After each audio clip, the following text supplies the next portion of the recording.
King5 News. With Gene Anderson, Dennis Bounds, Jeff Renner, First Alert Weather, and Paul Sylvie, Sports. #1 in Western Washington, King5 News at 6:30. He had to learn to live life all over again after a mysterious disease left him blind in just a matter of months. Now he's setting his sights on curing the condition by offering himself up for experimentation. King5's Eric Wilkinson has the story, new at 6:30.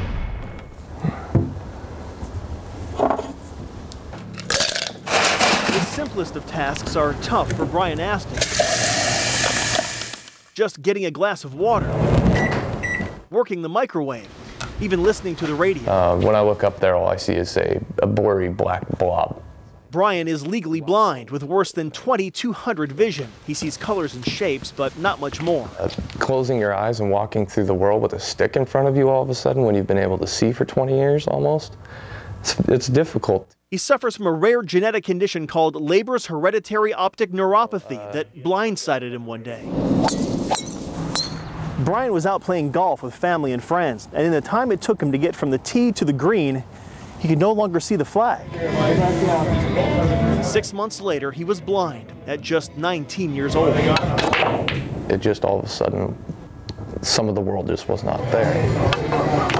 But Burien refuses to let his handicap break him. He lives life like anybody else. He's even a competitive pool player. Even though I lose most of the time at pool, I still keep coming and I still keep practicing. Burien is using that determination to find a cure for his condition. His focus now, an experimental gene therapy at the University of Miami. If he can find the money to cover costs, Burien would be among the first in the world to put people on the path of seeing again. If it works out well, they can continue and go on and possibly just have a cure out there for people to be able to get to. And that's an amazing thing to me. Eric Wilkinson, King5 News. A fundraiser for Burien Aston is happening right now at Good Time Ernies on Ambaum Boulevard in Burien. It'll continue well into the night. We've linked more information to this story on king5.com.